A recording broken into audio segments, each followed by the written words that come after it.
करमाटाड़ प्रखंड क्षेत्र अंतर्गत मधुपुर रोड काली मंदिर के समीप दो गुटों में जमीन विवाद को लेकर आपसी विवाद उठा, जिसमें प्रथम पक्ष एवं द्वितीय पक्ष के वंशज के द्वारा जमीन को लेकर एक दूसरे से बात कहा सुनी हुई, जिसमें डोमन मंडल के वंशज भरत मंडल का कहना है कि यह जमीन मेरे पूर्वज के जिया मंडल के पुत्र डोमन मंडल के नाम पर है और मेरे पूर्वज किसी प्रकार का जमीन दान में नहीं दिया है।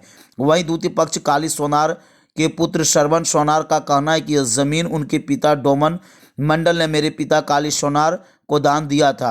आइए जानते हैं पूरी खबर इस वीडियो में। मामला है जिया मंडल रैयत का जमीन है, हारू मंडल और उनके गोतिया लोगों का। उस जमीन को काली सोनार उसके पूरे परिवार है जबरन जो है फर्जी कागज बनाकर, फर्जी डॉक्यूमेंट बनाकर उसको हड़प लेना चाहता है। और जब पूरे ये लोग नहीं सका तो हम लोगों को CPIML लिबरेशन को लिख के आवेदन दिया और फर्जी कागज दिखा के ये जमीन हड़पना चाहता है। ये फर्जी कागज का डॉक्यूमेंट है, ये डोमन मंडल है साइन, और जो असली साइन है डोमन मंडल का ऐसा होता है, राशन कार्ड में डोमन मंडल का साइन ऐसा है। और ये फर्जी कागज बना के ये काली सोनार जो है फर्जी डॉक्यूमेंट बना के सरवन सोनार ये फर्जी कागज बना के ये भारू मंडल और इसके जो लोग हैं गुलटन मंडल और क्या है वहाँ का नाम, और जो मंडल के परिवार के लोग हैं, इनका जो जमाबंदी जमीन है उसको सरवन सोनार और उसके परिवार के लोग जबरन हड़पना चाहता है। और इसीलिए हम लोग आज यहाँ आए हैं। जमीन को, जिसका जमीन है रैयत का जमीन को मिलना चाहिए। जमीन का दाग नंबर 60 जमाबंदी नंबर 31। आपका नाम क्या हुआ? मेरा नाम भरत मंडल। अभी यहाँ क्या मामला हुआ है? मामला मेरा पोर्चा का जमीन है, सरवन सोनार हमको घेरने नहीं देता। क्या बोल रहे हैं? वो बोल रहा है कि बेच दिया है। हम कैसे जानेंगे बेच दिया? हमको कोई पेपर दिखाएगा कि नहीं दिखाएगा? जबरदस्ती, जब हम गरीब आदमी हैं, जब काम करने के लिए आते हैं सबको रेगेट के भगाता है।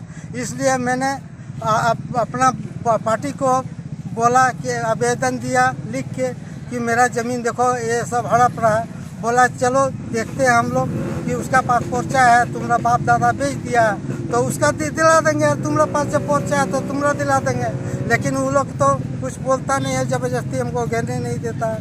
अभी जो ये सीओ साहब के पास मैंने आवेदन दिया, ऑनलाइन सीओ साहब पास आवेदन दिया, ऑर्डर दिया हुआ है, जो सीमांकन कर दिया।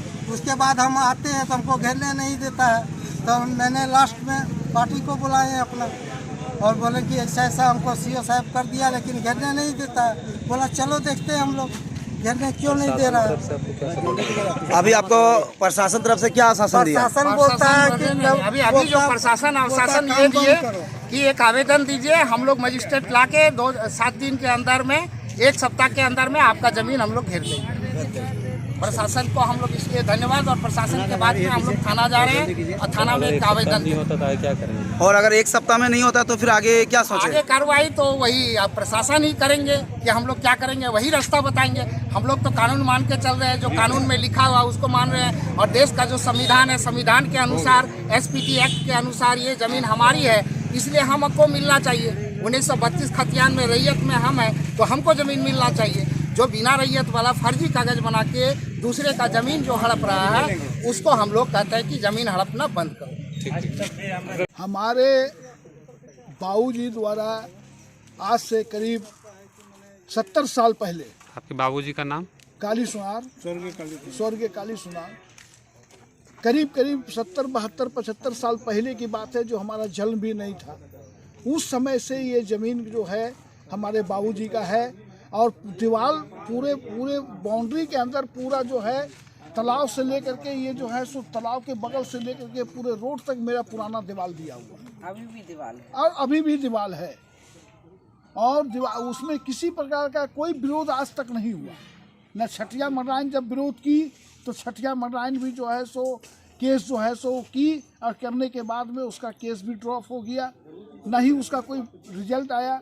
उसके बाद डोमन मंडल के द्वारा ये जमीन जो हमारे बाबूजी लिए थे, है ना। डोमर मंडल के द्वारा बाबूजी ये जमीन लिए थे, बाबूजी को दिया गया था दान के द्वारा। अब इस पर जो है हम लोग शांतिपूर्वक दखलदार है, किसी प्रकार का कोई बात नहीं है। केस हमारे ऊपर में ये जो है कागज देंगे जी, ये जो है ये लड़का भारू मंडल ये आकर के दावा ठोकता है कि ये जमीन मेरा है। तो हम उसको समझाए, ये केस किया मेरे ऊपर में जा करके 1930-19 में मेरे ऊपर में केस किया। ये केस करने के बाद में सरकार जो है साहब जो है जो एसडीओ साहब थे जिनके पास ये केस किया गया था, वो उनके केस को खारिज कर दिया गया। इसका पूरा विवरण पूरा ऑर्डर मेरे पास है। अभी जो है ये गुंडा लेकर के लाल झंडा और गुंडा वाले लोग लेकर के तीर धनुष पिस्तौल तलवार बंदूक लेकर के आया सब। और आने के बाद जो है सो आप लोग भी देखे हैं, आप जामताड़ा में रहते हैं, जामताड़ा से सीधा हम प्रशासन के पास गए, थाना से जो है सो आदमी आया और सबको जो है सो देखते साथ मोर्चा यहाँ से उठा के सब भागता चला गया। लेडीज लोगों के ऊपर में हाथ भी चलाया। हम तो यहाँ थे नहीं, दिखा रहा था कि मार देंगे या करेंगे वह करेंगे, और ये अत्याचार करके यहाँ से गया। अभी जमीन को लेकर के जो विपक्षी लोग आए हुए थे, उनका कहना है कि वो जो कागज है उनका फर्जी कागज है। इस विषय में आप क्या कहना चाहते हैं? फर्जी ये तो सरकार देखेगी ना, कानून देखेगी, कोर्ट देखेगी कि हमारा कागज एसडीओ भी फर्जी था या साहब भी फर्जी था। ये चीज तो सरकार की चीज है, हमारा दिया हुआ चीज है, आपका दिया हुआ चीज तो है नहीं। ये ऐसा है, ये चीज ना आपका दिया हुआ है ना हमारा लिया हुआ है, ये सरकार दी है जो कि आपके सामने कैमरा के सामने है। इसको चेक करना है तो वो जाके मेरे कागज को प्रशासन द्वारा चेक करवा ले कि हमारा फर्जी है या क्या है। और कर्माटाल का तो ये पुराना नियम है कि कोई भी कागज आप ओरिजिनल दिखा दें तो उस कागज को जितने भी ये मंडल गोष्ठी हैं वो कह देंगे कि ये फर्जी है। अरे सभी को जानते तो भाई फर्जी कहने से तो नहीं होता है ना। आपको हमने डकैत बना दिया कि आप डकैत हैं, आप पत्रकार नहीं हैं, आप डकैत हैं। हमको प्रमाण करना होगा कि आप डकैत हैं। हमको ये कागज प्रमाण करे कि ये एसडीओ द्वारा दिया हुआ नहीं है, साहब द्वारा दिया हुआ नहीं है, मजिस्ट्रेट द्वारा दिया हुआ नहीं है।